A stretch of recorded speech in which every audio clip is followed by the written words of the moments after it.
या विमानाच्या शर्यतीत मी भाग घेणार आहे. 25 वर्षांच्या जहांगीर उर्फ जे.आर.डी. टाटा यांनी हातातला पेपर फडकवत सांगितले. त्यांची मोठी बहीण सीला आणि छोटी बहीण रोदाबेल या अविश्वासाने त्यांच्याकडे बघत होत्या. अरे, ती काही साधी शर्यत आहे का? भारत ते इंग्लंड हा विमान प्रवास किती अवघड आहे हे माहीत नाही का तुला?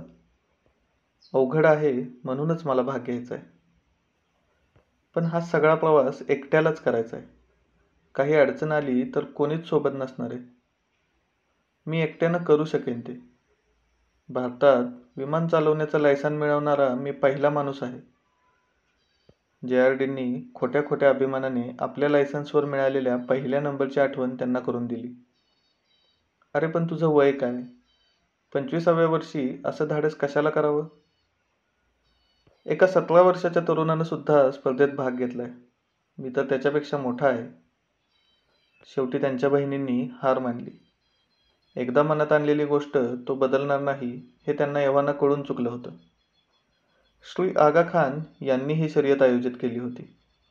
यामध्ये फक्त भारतीय व्यक्तीच भाग घेऊ शकत होत्या. भारत ते इंग्लंड किंवा इंग्लंड ते भारत असा प्रवास केला तरी चालण्यासारखं होतं.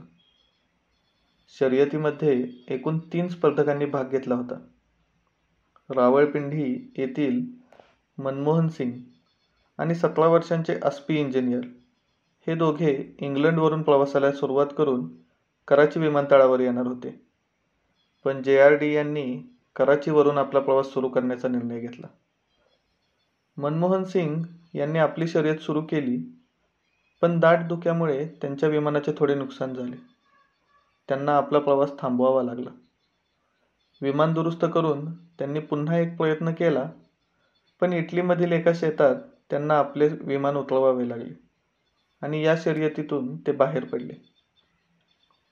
17 वर्षांच्या अस्पी इंजिनियर याने 25 एप्रिल 1930 रोजी इंग्लंडमधून उड्डाण केले. वय कमी असले तरी तो उत्कृष्ट वैमानिक आणि चांगला मेकॅनिक सुद्धा होता.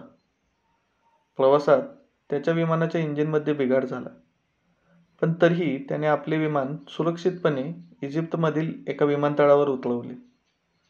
त्याच्या विमानाचे स्पार्क प्लग खराब झाले होते आणि दुर्दैवाने त्याच्याकडे जादाचा सेट नव्हता. त्यामुळे जोपर्यंत तो पार्ट मिळत नाही तोपर्यंत त्याला तिथंच थांबणे भाग होते. त्यासाठी काही दिवसांचा वेळ लागणार होता. जे.आर.डी. यांनी 3 मे 1930ला कराचीमधून उड्डाण केले. त्यांच्याकडे मॉथ जातीचे विमान होते. जस्क येथे पहिला मुक्काम त्यांनी केला.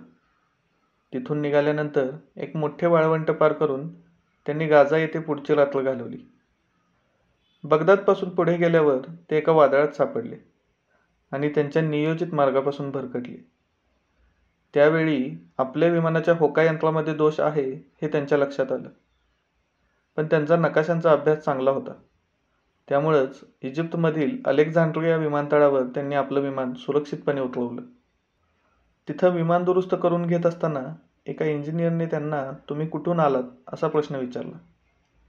मुंबई हे त्यांचं उत्तर ऐकून तो चांगलाच आश्चर्यचकित झाला. कारण होका यंत्र खराब असलेलं विमान घेऊन एवढ्या लांबचा प्रवास करणं हे धाडसाचं काम होतं. त्यांच्या विमानाची दुरुस्ती चालू असतानाच तिथे अस्पी इंजिनियर आला. तो त्याच विमानतळावर थांबून स्पार्क प्लगची वाट बघत होता.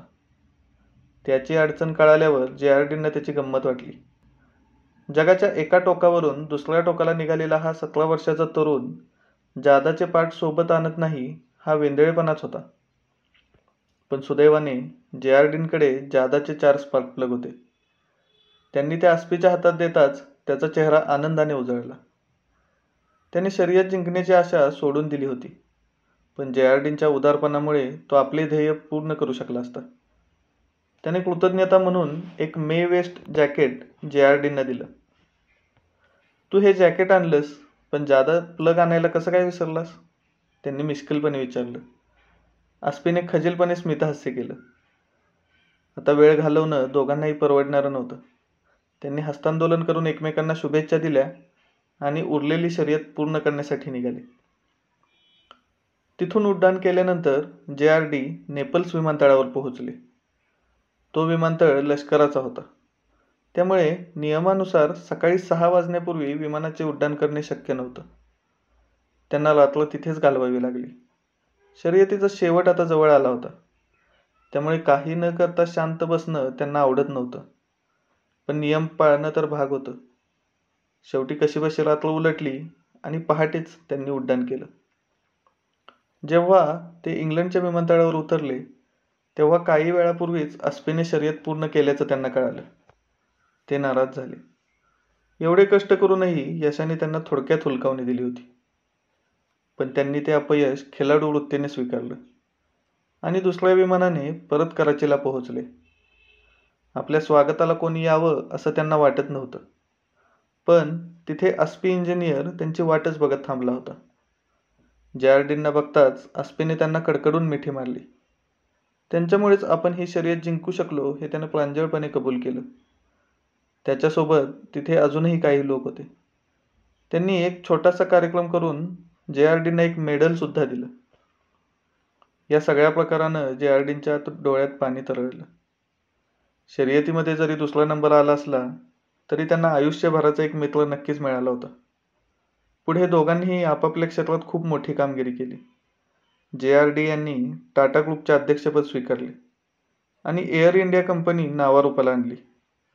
तर अस्पी इंजिनियर हे भारताचे वायुदल प्रमुख झाले. पण त्या छोट्याशा विमानतळावर सुरू झालेला त्यांच्या मैत्रीचा प्रवास आयुष्यभर सुरूच राहिला. धन्यवाद.